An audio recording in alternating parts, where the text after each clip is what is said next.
April 29, 1975. This was one of the most bizarre days in American history. On this deck in the middle of the South China Sea, helicopters weren't just landing, they were being thrown away. Brand new Hueys, worth millions in today's dollars, were pushed over the side like scrap metal just to clear enough space for the next wave of desperate people to land and live. One South Vietnamese pilot flew a CH-47 Chinook to a U.S. ship. He hovered over the deck, then he turned the helicopter away from the ship, flew out over open water, and ditched it into the sea, bailing out at the last possible moment. That was the kind of day this was, a day when ordinary sailors and Marines went far beyond the call of duty to evacuate strangers they had never met and would never see again. A day when escape meant leaving with nothing but the clothes on your back. A day of people crushed by the anguish of being left behind, and others overwhelmed with relief simply to be alive and on a ship heading anywhere but home. A day when America also ran, lifting off from a lost war, leaving behind allies, families, and thousands who would pay the price in prisons, in re-education camps, and on the open sea. And as impossible as this looks, this may not be the last time we see it. History has a way of repeating itself in new cities under different flags. This is the story of that day, the fall of Saigon, told from the decks, the cockpits, and the rooftops, where everything ended. The first time I saw Saigon from the air that night, the city looked like it was on fire. Tracer rounds were crawling through the sky like angry fireflies. The radio was chaos, overlapping call signs, shouting, static. My pilot leaned forward, eyes locked on the glow ahead, and just said, "Welcome to the end of the war." That's how my shift started, April 29, 1975. We were part of the last mission, Operation Frequent Wind, and before the sun rose again, we'd try to pull thousands of people out of a collapsing city. For weeks, we'd heard the rumors. The North Vietnamese were moving faster than anyone expected. The South Vietnamese army was melting away. By the time our carrier reached the coast, Saigon was surrounded. The airfield was gone, bombed out. Every fixed-wing option was off the table.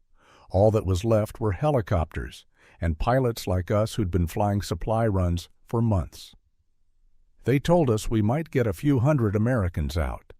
No one imagined we'd fly more than 7,000 people, Vietnamese civilians, embassy staff, translators, even entire families with nothing but the clothes on their backs. Around 3 p.m., the coded message came through the radio. The temperature in Saigon is 105 degrees and rising. That was it. The signal. Operation Frequent Wind was go. We started launching from ships sitting 40 miles offshore. Each sea night could carry maybe 30-40 people packed tight. The plan looked simple on paper. Fly in, land at the Defense Attaché compound, load up, fly out, repeat. But as soon as we reached the city, the plan fell apart. Saigon was a storm of noise, car horns, explosions, crying, prayers. From the air, we could see thousands crowding the embassy gates, waving papers, shouting for help. Down below, Marines were trying to hold a perimeter. Some evacuees were climbing walls, throwing children over barbed wire to get them inside. Inside the compound, embassy staff were burning documents. We were told to lift out American personnel first, but that order didn't last long. Every time we landed, Vietnamese families begged to be taken. Each round trip took maybe 20 minutes, but it felt like hours. Our rotors barely cleared the rooftops. We could hear gunfire on the outskirts of the city. On one flight, we overloaded. 60 people, shoulder to shoulder, no one speaking. The aircraft shuddered under the weight. The pilot's hands were shaking. I kept checking the altimeter, praying it wouldn't dip. Below us, I could see the city's lights flickering out, one district at a time. By midnight, we'd lost track of how many runs we'd flown. Fuel was running low, and some pilots had to ditch into the sea on their way back. But no one wanted to stop. Every landing zone still had people waiting.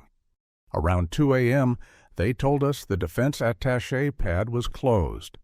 Too many shells landing nearby.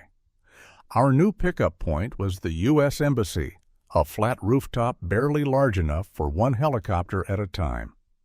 We could see the mob below, thousands pressing at the gates. On the roof, Marines were forming human chains, pulling people up ladders. That's when the famous photo was taken. The one everyone thinks shows the embassy rooftop, but actually it was a CIA building nearby. We didn't care about photographs. We just wanted to get them out. We'd load, lift, and barely clear the stairwell antenna before banking toward the coast. At 3:45 a.m., a voice came over the radio.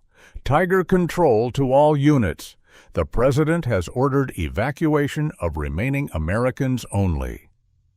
You could hear the silence on every frequency. Some crews followed orders, others didn't.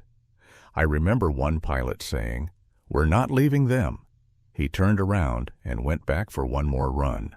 By dawn, the embassy compound was nearly empty. A few Marines stayed behind to guard the gates. They were the last Americans in Saigon. When we reached the USS Midway, the deck looked like a parking lot. Helicopters jammed shoulder to shoulder. Vietnamese pilots were landing their own aircraft, carrying families who'd fled without orders. To clear space, we started pushing choppers into the ocean. Brand new Hueys, still dripping with jet fuel. One pilot dropped his wife and kids off, saluted the crew, and then ditched his birds straight into the water.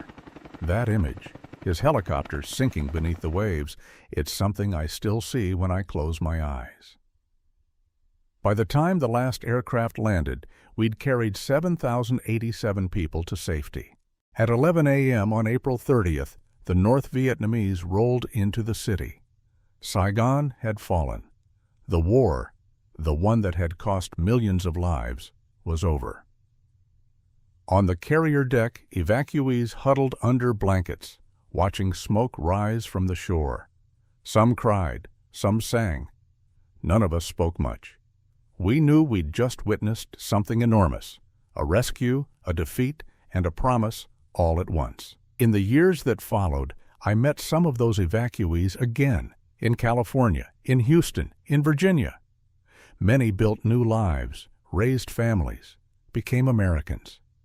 And every April they still remember that sound, the rhythm of rotor blades against a burning sky. Decades later, when I saw helicopters over Kabul in 2021, I thought, I've seen this before. Different war, same ending. A rush to save who we could. History looping back on itself. People ask me if Operation Frequent Wind was a success.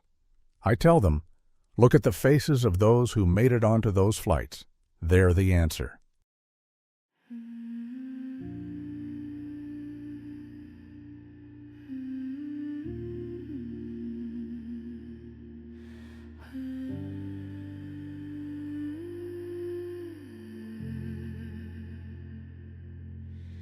Hmm.